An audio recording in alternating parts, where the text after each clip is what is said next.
Le 22 novembre, la France a abattu un millier de visons dans un élevage d'Eure-et-Loir suite à la détection de leur contamination au coronavirus SARS-CoV-2.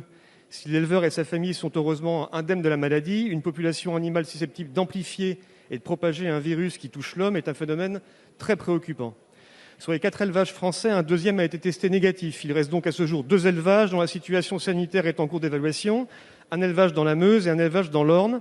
Leur statut sanitaire sera connu dans les prochains jours. À ce jour, 6 pays, Danemark, Espagne, États-Unis, Italie, Pays-Bas et Suède, ont signalé la présence du SARS-CoV-2 chez des visons d'élevage. Les Pays-Bas, d'ailleurs, avaient prévu dans la loi la fin de l'élevage de visons en 2024. Ils ont abattu leur cheptel et décidé de la fermeture de leurs élevages fin 2020.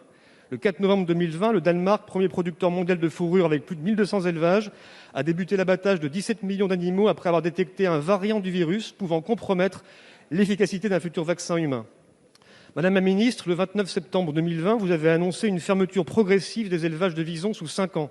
Au regard de la situation, ma position est qu'il faut fermer ces élevages dès 2021 en accompagnant financièrement et socialement la reconversion des éleveurs grâce par exemple au plan de relance.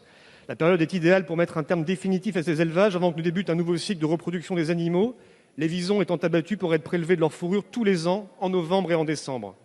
Alors que 75% des maladies infectieuses émergentes touchant l'homme sont d'origine animale, ces élevages posent plus globalement la question de la validité des systèmes de production intensifs, dans lesquels les éleveurs doivent produire toujours plus vite et toujours moins cher, entassant des milliers d'animaux quasiment identiques génétiquement, entre lesquels se propagent à des vitesses extrêmement rapides des pathogènes potentiellement transmissibles aux humains. Madame la ministre, quelles décisions comptez-vous prendre pour gérer cette situation sanitaire préoccupante ?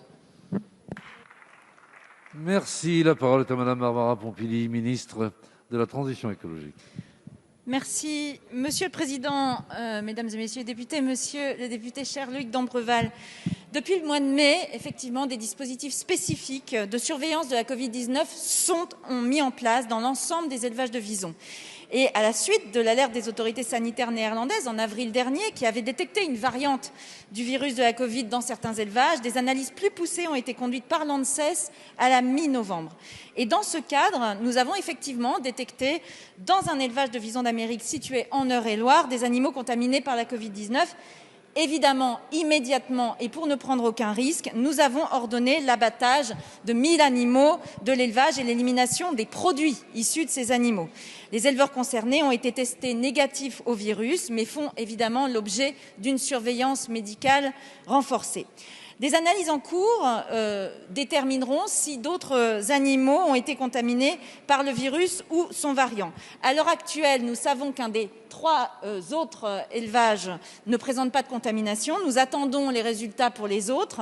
En ce qui concerne les annonces sur le bien-être animal de fin septembre dernier, sujet sur lequel je sais pouvoir compter sur votre plein soutien, je pense qu'il ne faut pas mélanger ces dispositions et les enjeux sanitaires immédiats. Nous avions annoncé la fin des élevages de visons d'Amérique pour leur fourrure d'ici 5 ans.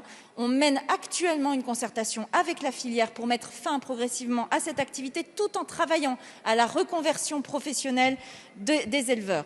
Ce temps de concertation reste nécessaire, monsieur le député, et nous prendrons des décisions qui s'imposent une fois le résultat des tests obtenus.